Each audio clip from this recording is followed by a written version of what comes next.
할렐루야. 우리 옆 사람하고 우리 반갑게 인사합시다. 안녕하세요. 반갑습니다. 안녕하세요. 반갑습니다. 이제는 진지하게 옆 사람 바라보며 아무리 봐도 성도님은 복덩어리가 틀림이 없습니다. 시작. 아무리 봐도 성도님은 복덩어리가 틀림이 없습니다. 그래서 사랑하고 축복합니다. 사랑하고 축복합니다. 아멘. 우리 금산장로교회 우리 복덩어리 성도 여러분, 여러분들을 예수님의 이름으로 사랑하고 축복합니다. 우리가 살다 보게 되면 기쁜 일을 만날 때도 있고 슬픈 일을 만날 때도 있습니다. 어때는 정말 행복한 일을 겪을 때도 있지만 참담한 아픔을 겪을 때도 있습니다. 여러분, 그런데 이런 어려운 일 당할 때, 또 힘들고 고달픈 일을 만날 때 이 문제를 어떻게 대처하느냐에 따라서 그 사람의 인격이 나타나고 그 사람의 인품이 나타나게 되는 것입니다. 어떤 글을 읽어봤더니 이렇게 어려운 일을 만날 때 사람들이 그 일을 어떻게 대처하느냐에 따라서 그 사람의 성격 유형이 나온다고 얘기를 했습니다. 그래서 그 얘기를 동물로 다양한 문제 앞에서 다양한 처신하는 그 모습들을 이 동물로 비유를 했는데 재미있는 글이 있습니다. 문제가 발생했을 때 첫 번째 유형은 먼저 쥐 유형이 있습니다. 쥐의 유형이 있습니다. 이 유형은 문제가 생기게 되면 어디론가 숨어버립니다. 체념형이라고 얘기를 하죠. 문제가 발생만 하게 되면 이 문제를 해결하려고 하기보다는 숨어버리고 피해버립니다. 그래서 주변에 있는 사람들이 아주 곤욕을 치르는 것이 바로 이 쥐형, 체념형이라고 하는 사람입니다. 근데 또 두 번째 유형은 토끼형입니다. 이 사람은, 토끼는 어떻죠? 갑자기 무서운 일 만나게 되면 눈이 크게 떠가지고 공포에 떨어가지고 벌벌 떠는 유형 아닙니까? 이 사람은 문제만 만나면 두렵습니다. 무섭습니다. 그래가지고 문제가 생기게 되면 파악도 하기 전에 벌벌 떨고 하늘이 무너진 것처럼 한숨을 쉬고 이 문제를 가지고 자기가 위축이 되고 이 문제 때문에 소문내고 아주 문제를 크게 야기시키는 사람이 있습니다. 이런 사람은 문제 앞에 두려워 떨고 있는 사람입니다. 세 번째 유형이 있는데 이 사람은 뭐냐면 원숭이형이라고 얘기합니다. 여러분, 원숭이형이 어떤 형이냐면 안절부절형입니다. 원숭이는 이리 뛰고 저리 뛰고 뛰면서 소라를 피웁니다. 사람들 중에 이런 사람이 있습니다. 일이 생기게 되면 갈팡질팡 중심을 잡지 못하고 이리 갔다 저리 갔다 안절부절하지 못하는 사람이 있습니다. 문제의 핵심이 무엇인지를 모르고 문제만 생기게 되면 이리 뛰고 저리 뛰면서 안절부절하지 못하는 이런 유형의 사람이 있습니다. 이런 사람을 원숭이형이다, 안절부절형이라고 얘기를 합니다. 근데 정말 우리가 본받아야 될 유형이 하나 있는데 그 유형은 뭐냐면 멧돼지형이라고 얘기를 합니다. 이 사람은 불도저형이라고 얘기를 하죠. 이 사람은 소신이 있습니다. 어떤 문제를 만나든지 마음속에 분명한 확신이 있고 중심이 있습니다. 우직하지만 이 어떤 어려움을 만나게 되면 그 문제 앞에 자기가 책임을 진다는 각오를 가지고 그 문제를 밀어붙이고 그 문제를 해결하기 위해서 애를 쓰고 수고하는 이런 유형이 있는데, 여러분, 이런 유형은 정말 괜찮은 유형입니다. 여러분들은 어떤 유형입니까? 큰 문제를 만났을 때 여러분들은 쥐와 같이 숨어버리는 유형입니까? 토끼와 같이 두려워 떨고 있는 유형입니까? 아니면 안절부절하는 원숭이 같습니까? 아니면 문제 앞에 당당하게 서서 멧돼지같이 밀어붙이는 불도저같이 그 문제를 해결하는 유형입니까? 여러분들은 정말 소신 있게 책임감을 가지고 그 자기에게 주어진 일에 대해서 잘 감당해내는 책임감 있는 하나님의 사람이 되기를 예수님의 이름으로 축원합니다. 여러분, 오늘 본문의 말씀을 보니까 예수님께서 십자가에 못 박혀 죽기 직전 전날 밤 목요일 밤에 관한 내용이 오늘 본문에 기록이 되어 있습니다. 목요일 밤 예수님께서 제자들과 만찬을 했지요. 제자들에게 이 다락방 광화라는 말씀을 전하시고 그 다음에 대제사장의 기도를 하신 후에 겟세마네 동산에 올라가서 제자들과 함께 마지막 기도를 하셨습니다. 땀방울이 핏방울이 되도록 예수님은 간절하게 기도를 했습니다. 그리고 기도가 다 마친 후에 예수님은 제자들과 함께 얘들아 일어나 함께 가자라고 하시면서 이제 예수님이 이제 제자들과 함께 겟세마네 동산에서 내려오시려고 하는 그 순간에 저 건너편에서 한 무리의 무리들이 예수님에게 달려오고 있습니다. 그들은 로마 군병입니다. 그리고 대제사장이 보낸 하속들 아래 사람들이 왔는데 많은 무리가 왔는데 그중에 보니까 사람들이 몽둥이를 들고 그리고 횃불을 들고 로마 군인들은 칼과 창을 들고 예수님을 체포하러 달려온 것입니다. 예수님 체포를 위한 긴급 작전이 펼쳐진 것입니다. 여러분, 예수를 체포하기 위해서 이렇게 한밤중에 겟세마네 동산에 사람들이 몰려들었는데 거기에 이 예수를 체포하기 위해서 가룟 유다가 앞장서고 있는 것을 우리는 너무나 잘 알고 있습니다. 지금 겟세마네 동산 깜깜한 밤입니다. 그 깜깜한 밤에 이 두 무리가 지금 팽팽한 긴장감을 가지고 맞서고 있습니다. 한 무리는 로마 군병들과 대제사장의 사람들이 모여서 예수님을 체포하기 위해서 몽둥이를 들고 칼과 창을 들고 사람들이 예수를 잡으려고 이렇게 진을 치고 있고, 또 한 무리는 예수님과 11명의 제자들이 지금 이 무리들 앞에 당당하게 서 있는 모습을 우리에게 보이고 있습니다. 지금 팽팽한 긴장감이 돌고 있습니다. 그리고 예수님을 잡으려고 하는 그 순간에 베드로가 칼을 뽑아서 이 대제사장의 이 종인 말고의 귀를 잘라버리는 그런 아주 혼란한 상황이 펼쳐지게 됐습니다.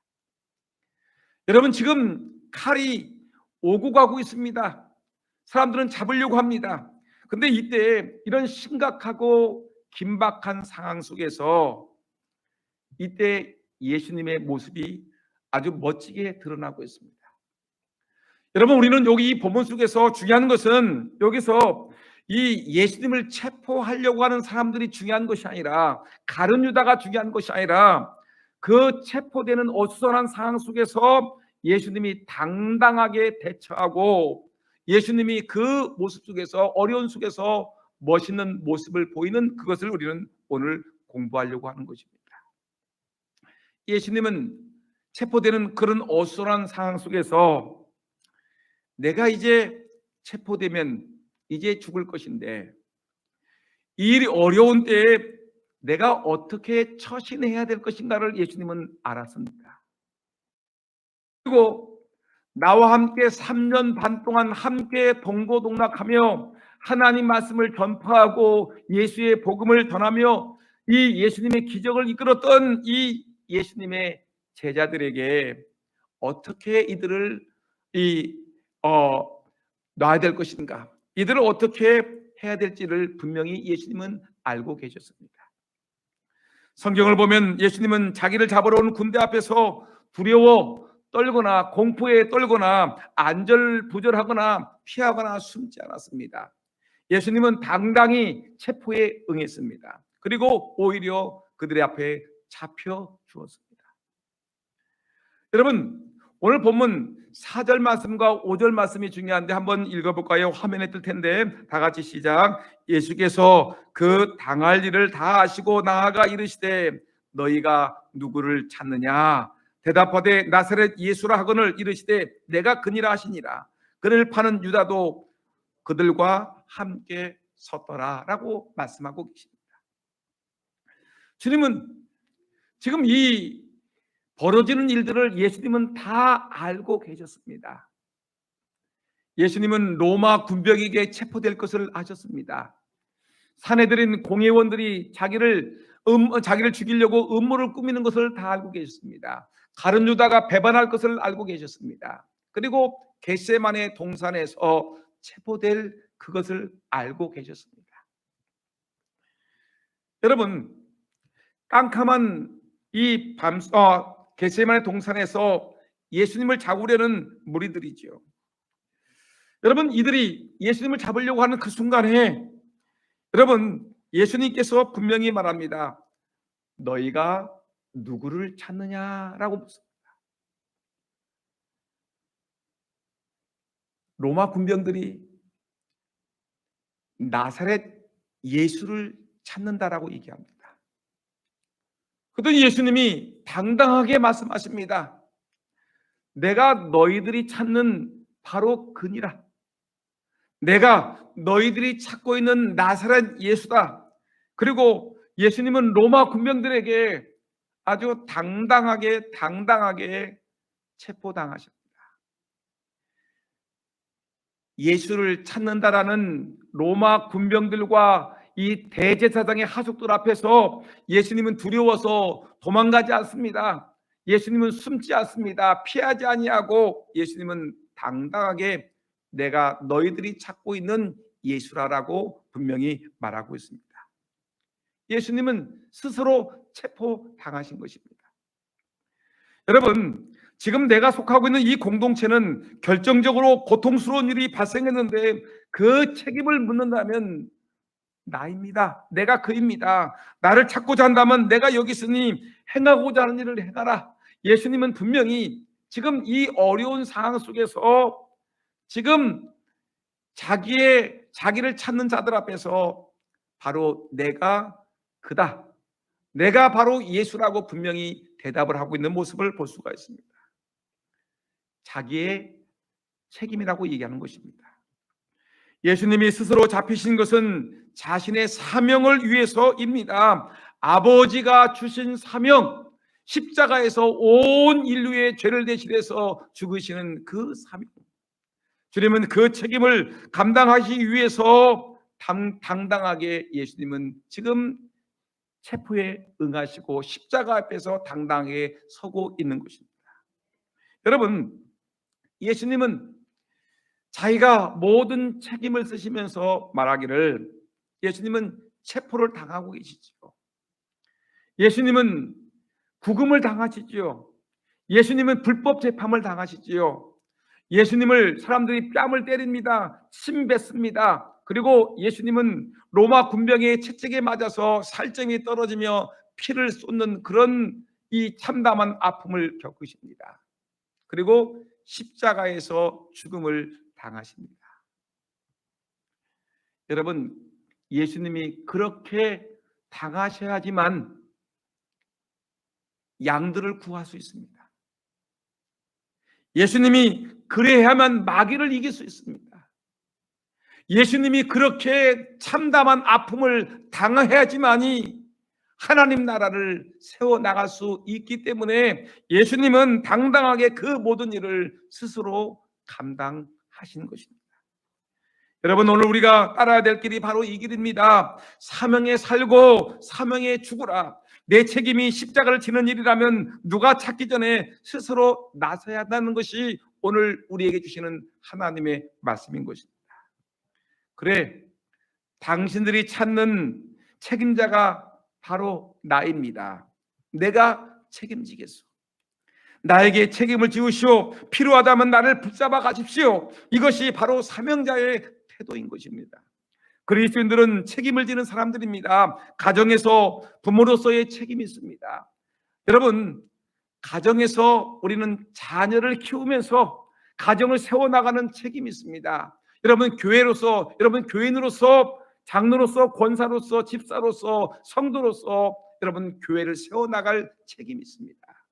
사회 구성원으로서 이 사회를 하나님의 은혜 가운데 세워나갈 그런 또한 책임도 우리에게는 분명히 있는 것입니다. 여러분, 예수님의 정신은 바로 내게 주어진 책임이 있다라면 그 책임을 회피하지 아니하고 도망가지 아니하고 그에 대한 마땅한 책임을 지는 것이 예수 믿는 성도들의 마땅한 삶의 모습이라는 것입니다. 책임을 지게 되면 그 책임에 대한 대가로 때로는 채찍이 날라와서 내 살점을 떨어뜨릴 수가 있습니다. 책임을 질 때 또는 십자가에서 못 박혀 죽는 그런 참담한 죽음을 당할 수도 있습니다. 책임을 질 때 남들에게 모욕을 당하는, 수치를 당하는 그런 아픔을 겪을 수도 있습니다. 바로 예수님이 책임을 짐으로 말미암아 여러분 모욕을 당했고 채찍을 맞았고 십자가에서 참담한 죽음을 당하셨습니다. 얼마든지 빠져나갈 수 있는 길이 있었지만 예수님은 기꺼이 자기의 사명이 그 십자가를 지는 책임이라면 그것을 기꺼이 받아들였습니다. 여러분, 이것이 매우 중요합니다. 우리가 진짜 성도라면 자기 권리를 주장하는 데만 똑똑한 사람이 되지 아니하고요, 책임지는 일에 똑똑한 사람이 되어야 되는 것입니다. 우리 금산 장로교회 성도이십니까? 금산 장로교회의 성장을 위해서 책임질 것 책임지셔야 되고요, 또 하나님 아버지 앞에 내가 감당해야 될 거 감당하는 그런 책임진 자세가 우리에게는 너무나 필요한 것입니다. 여러분, 세상은 이기적입니다. 자기 책임을 최대한 피하려고 하는 것이 세상의 정신입니다. 군대 기피하고 책임 피하고 힘든 일, 위험한 일, 더러운 일 기피하려고 하는 것이 세상의 모습입니다. 그러면서 이 군대를 기피하고 책임을 기피하고 더럽고 힘들고 어려운 일을 기피하면서 세상에서 얻으려고 하는 모든 유익을 챙기려고 하는 것이 사람의 모습입니다. 이것은 세상의 정신입니다. 여러분, 이런 사람을 세상은 유능한 사람이라고 똑똑한 사람이라고 말하지만 여러분, 우리 예수님의 정신은 전혀 그 반대의 모습인 것입니다. 세상이야 어떻게 하든지 상관하지 않습니다. 나는 오직 하나님이 주신 내 책임을 완수하는 것입니다. 오늘 나는 하나님이 주신 책임 때문에 스스로 붙잡히고 있으니까 책임이란 언제나 자기 희생이 따르는 것입니다. 내가 목사의 직분을 감당하기 위해서 목사로서 책임을 져야 되고 희생할 거 희생해야 되고, 장로로서 책임을 감당하기 위해서는 때로는 희생할 거 희생하고 아플 거 아픔을 당하는 것입니다. 여러분, 권사로서 책임이 있고 그 책임을 감당하기 위해서는 때로는 아픔도 당해야 되는 것입니다. 이것을 우리는 피하지 않습니다. 예수의 정신은, 예수님의 십자가의 정신은 피하지 않습니다. 내게 주어진 사명이고 이것이 내게 주어진 책임이라면 기꺼이 그 책임을 지고 가는 것이 예수의 정신인 것입니다. 여러분, 오늘 예수님의 이 자기 책임을 감당하는 그 모습을 보면서 참 귀한 모습이다, 멋진 모습이라고 생각되는데 그 다음 말씀을 읽어보게 되면 더 기가 막힌 말씀이 나옵니다. 저는 지난 화요일인가요? 이 본문의 말씀을 가지고 제가 새벽 예배 시간에 설교를 했습니다. 근데 이 말씀이 저에게 너무나 은혜로운 거예요. 말씀을 묵상하는 중에 너무나 힘이 되는 거예요. 그래서 이 말씀을 다시 정리해서 오늘 이 주일 낮예배 시간에 말씀을 전하는데, 여러분, 이 말씀을 읽다 보니까 이 말씀을 읽다 보면 너무 멋진 말씀이 나오는데 제 온몸에 전율이 느끼는 걸, 아, 정말 예수님은 정말 이런 멋진 모습을 갖고 계셨다.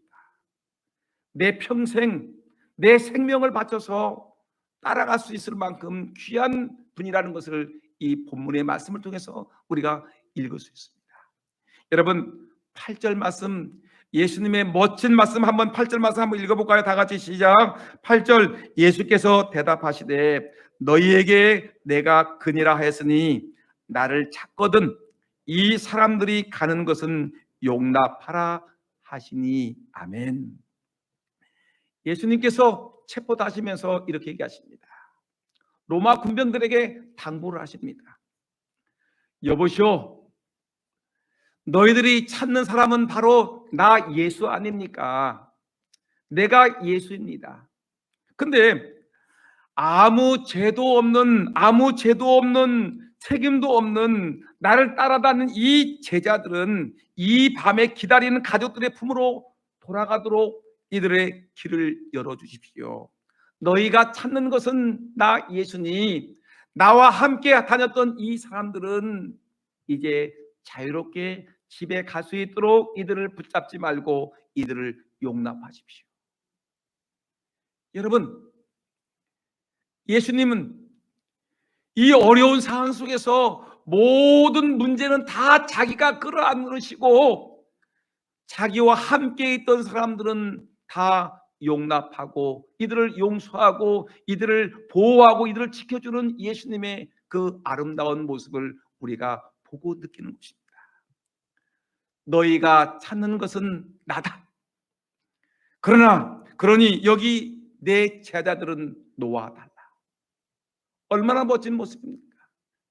너희가 찾는 사람은 바로 나이니 나만 붙잡아가고 다른 사람들은 다 놓아달라.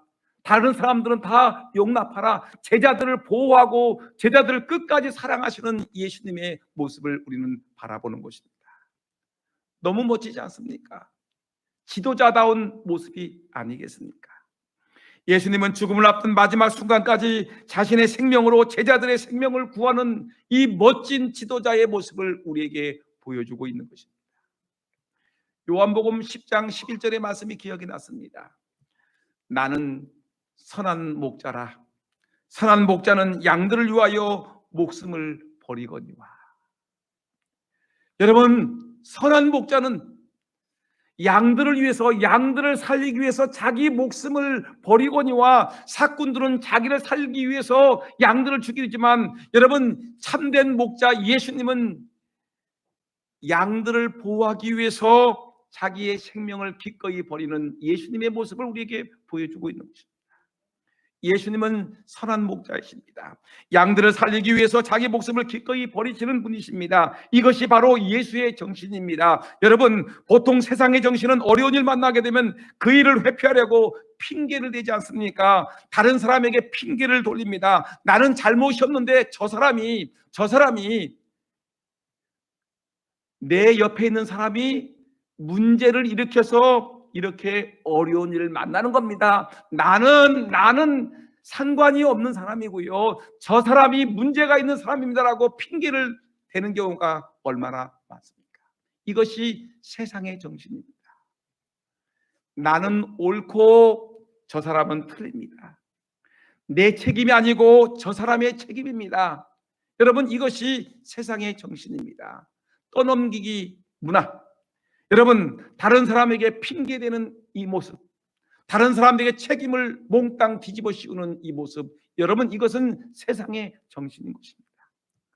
나는 잘못이 없는데 옆에 있는 저 사람 때문에 문제가 생겼습니다. 나는 아무런 문제가 없는데 저 사람의 문제를 일으킨 것입니다 라고 하면서 자기는 그 어려운 상황 속에서 살짝 빠져나가고 도피하고 옆에 있는 사람들에게 모든 잘못을 뒤집어 씌우는 사람들이 얼마나 많습니까? 이것은 세상의 정신입니다. 여러분, 잘 아시죠? 성경을 읽어보게 되면, 창세기를 읽어보게 되면 하나님께서 천지를 창조하시고 이 천지 만물을 다스릴 사람을 지으셨습니다. 아담을 세우셨습니다. 근데 하나님이 아담을 보니까 아담이 혼자 있는 것이 너무나 외로워 보이고 좋아 보이지 않습니다. 독차하는 것이 좋아 보이지 않습니다. 그래서 하나님께서 이 아담을 잠재우고 아담의 갈비뼈를 뽑아가지고 여자를 만들었습니다. 그 여자 이름이 하와입니다. 근데 아담이 얼마나 좋았는지, 여자가 생기니 얼마나 좋았는지 뭐라고 고백하냐면, 당신은 내 뼈 중에 뼈요 살 중에 살이로다. 얼마나 사랑스러웠으면 이런 고백을 하십니까? 여러분, 남편들이요 아내들에게 당신은 내 사랑하는 내 뼈 중에 뼈요 살 중에 살입니까? 라고 얘기합니까? 당신을 내 눈에 넣어도 아프지 않습니다. 여러분, 이런 고백을 하십니까? 아담이 얼마나 좋았는지 여자를 만나고 나서, 하와를 만나고 나서 당신은 내 뼈 중에 뼈요 살 중에 살입니다. 이런 고백을 했는데 창세기 3장에 들어서서 하나님께서 모든 열매는 따먹되 에덴 동산 중앙에 있는 선악을 알게 하는 나무의 열매는 따먹지 말라고 하는데, 근데 뱀의 유혹을 받아서 하와가 이 열매를 따서 아담에게 주었고 아담이 그걸 먹게 되었습니다. 여러분, 이 선악을 알게 하는 나무의 열매를 따먹은 다음에 하나님께 범죄한 다음에 이들이 하나님의 부르심을 받았습니다. 아담아, 아담아라고 불렀더니 아담이 무서워서 숲속에 숨습니다. 대답을 하지 않습니다. 다시 하나님이 묻습니다. 아담아, 아담아라고 묻습니다. 그때서야 아담이 대답을 하죠. 하나님, 예, 제가 여기 있습니다라고 얘기했더니 하나님께서 묻습니다. 아담아, 내가 너에게 선악을 알게 하는 나무의 열매만은 따먹지 말라고 했는데 왜 그 열매를 따먹었느냐라고 얘기했더니 아담이 이렇게 얘기합니다. 기가 막힌 말을 합니다. 하나님, 아닙니다.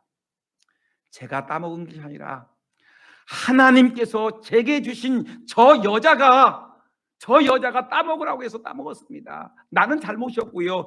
하나님이 주신 저 여자, 하나님께 책임이고 저 여자에게 책임을 돌립니다. 핑계를 대고 있습니다. 책임을 회피하고 있습니다. 여자에게 물었습니다. 여자야, 하와야, 왜 열매를 따먹었느냐 했더니 여자가 기가 막힌 얘기를 합니다. 아니요, 저는 저 뱀이 그거 먹으면 좋다고 그래서 따먹었을 뿐이지 제가 하나님 말씀 어기려고 한 게 아닙니다. 핑계를 댑니다. 여러분, 이렇게 나는 싹 빠지고 다른 사람들에게 모든 책임을 뒤집어 씌우는 이 문화, 이거는 여러분, 이것은 사탄의 문화이고요, 세상의 정신입니다. 악한 것입니다.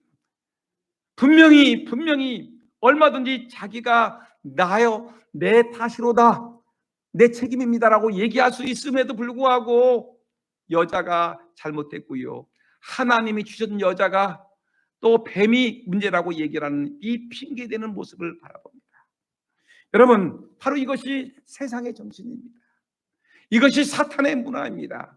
여러분, 이것이 교회 안에 들어오는 경우가 얼마나 많습니까? 모든 문제가 생기게 되면 다 당신 책임입니다. 당신이 잘못했습니다. 안무개가 문제를 일으켰습니다. 목사님이 문제고 장로님이 문제고 권사님이 문제고 안무개가 문제가 일으켜서 이런 꼴이 되었습니다. 여러분, 이것은 세상의 정신입니다. 예수님 같이 죽어야 되는 책임은 나에게 돌리고 다른 사람은 책임이 없으니 집으로 돌려보내는 것은 예수의 정신입니다. 예수의 정신으로 사는 가정은 행복한 가정이요, 예수의 정신으로 사는 교회, 사회는 행복한 교회요, 행복한 사회입니다. 그러나 우리 사회는 처음부터 끝까지 책임 공방입니다. 떠넘기기 정책입니다. 세상의 정신은 책임을 회피하고 모두 다 떠넘깁니다. 세상의 정신입니다. 여러분, 우리 가정을 보세요. 가정이 잘 될 때는 내가, 가정이 어려울 때는 우리 아내가 문제를 일으켰고 남편이 문제를 일으키고 우리 자녀가 문제를 일으키고 우리 부모가 문제를 일으켜서 우리 가정이 이렇게 된다. 교회가 혼란할 때는 어떻습니까? 아무개가 문제를 일으켰습니다. 아무개 권사가, 아무개 장로가, 목사님이 문제를 일으켰습니다. 떠넘기기 작전입니다. 세상의 문화, 세상의 정신이 교회 안에 쑥 들어와 있는 것입니다. 여러분, 이게 그러면 안 되지요. 여러분, 우리 대한민국이 이렇게 어려운 이유가 뭡니까? 정치가 이렇게 혼란스러운 이유가 뭡니까? 대통령은 모든 책임을 국민들이 정신 못 차려서 그렇다 얘기하고, 또 국민들은 대통령이 정신 못 차려서 그렇다 얘기하고, 여당은 야당에게, 야당은 여당에게 모든 책임을 전가하고 자기는 쏙 빠져나가기 때문에 여러분, 이 대한민국이 정치적으로 혼란스러운 것입니다. 여러분, 어떤 정신으로 살겠습니까? 예수의 정신입니까? 세상의 정신입니까? 여러분, 우리나라 사람들은, 또 중국 사람들은, 또 동남아 사람들은, 필리핀 사람들은 일본을 매우 싫어합니다. 일본 사람 왜 싫어합니까? 일본 사람들은 침략을 일으켰습니다. 우리나라를 점령했습니다. 중국을 점령했고요. 악한 일을 했기 때문에 우리 많은 사람들은 일본이라 하면 치를 떨고 일본 사람을 싫어합니다. 왜 그렇습니까? 악을 행했기 때문에 그렇습니다. 근데 우리가 일본 사람들을, 전쟁을 일으켰던 사람들을 주범을 얘기한다면 첫째가 천황이고요. 두 번째가 사령관 도조 히데키라는 사령관입니다. 근데 일본 사람들은 도조 히데키라는 일본군 사령관을 지금도 사람들은 존경하고 사랑합니다. 우리는 매우 싫어하는데 그 사람들은 좋아합니다. 이유가 무엇인가 하면 전쟁이 끝났지요. 일본이 폭망했습니다. 완전히 폭망했습니다. 망했습니다. 그리고 일본이 항복을 했습니다. 그래서 이 전쟁이 끝나고 나면 이 전쟁의 책임을 묻기 위해서 전범을 처벌하는 이 재판을 하게 되는데, 일본 침략자 제국주의 전범들을 재판하기 위해서 1946년에 이 군사 재판이 열리게 되었습니다. 재판 중에 얘기합니다.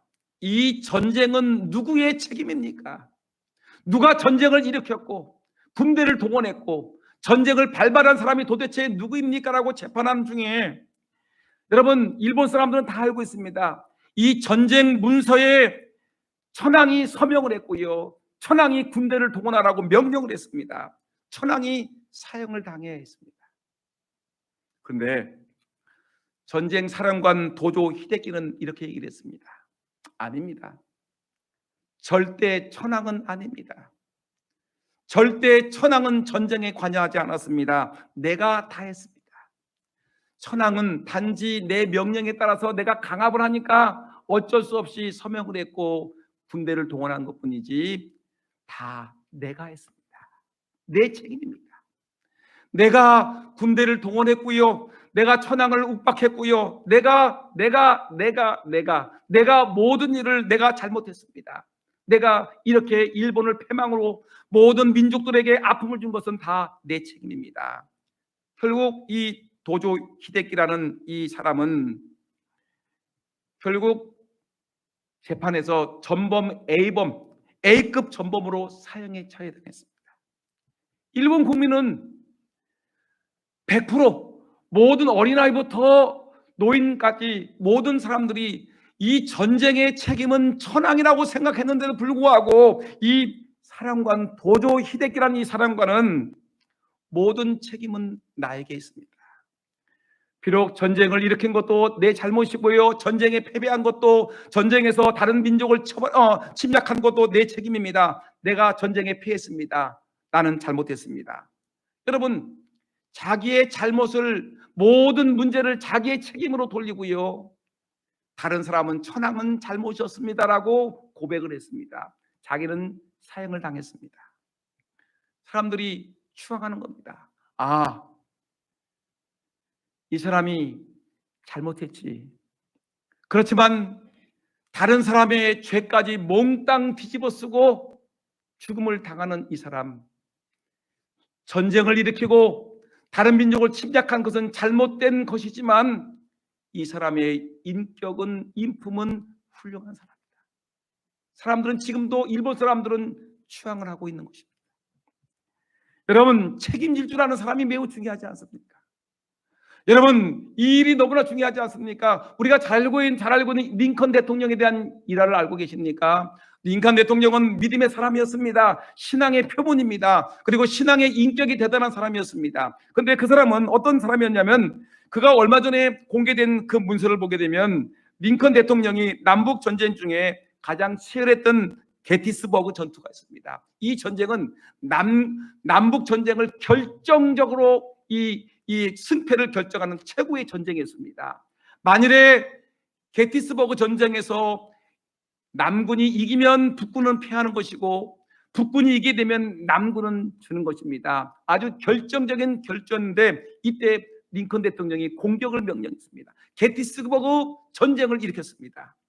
그때 마이드 장군에게 공격 명령을 내리면서 짧은 편지 한 통을 보냈습니다. 이렇게 썼습니다. 존경하는 마이드 장군, 이 공격 작전이 성공한다면 그것은 모두 당신의 공로입니다. 그러나 만일 이 작전이 실패한다면 그 책임은 전적으로 내게 있습니다. 만약 작전이 실패한다면 장군께서는 이 모든 실패의 원인이 링컨 대통령의 명령이었다고 말씀하십시오. 그리고 이 편지를 모두에게 공개하십시오. 여러분, 전쟁에서 승리하게 되면 당신의 공로이고 전쟁에서 패배하면 전적으로 대통령인 나에게 책임이 있습니다. 여러분, 바로 이것이 예수의 정신 아닙니까? 이것이 십자가의 정신이 아니겠습니까? 여러분, 우리는 어떻게 살고 있습니까? 우리는 살아가면서 어려운 일 만나게 되면 저 사람 책임입니다. 떠넘기게 합니다. 책임을 회피합니다. 세상의 정신입니다.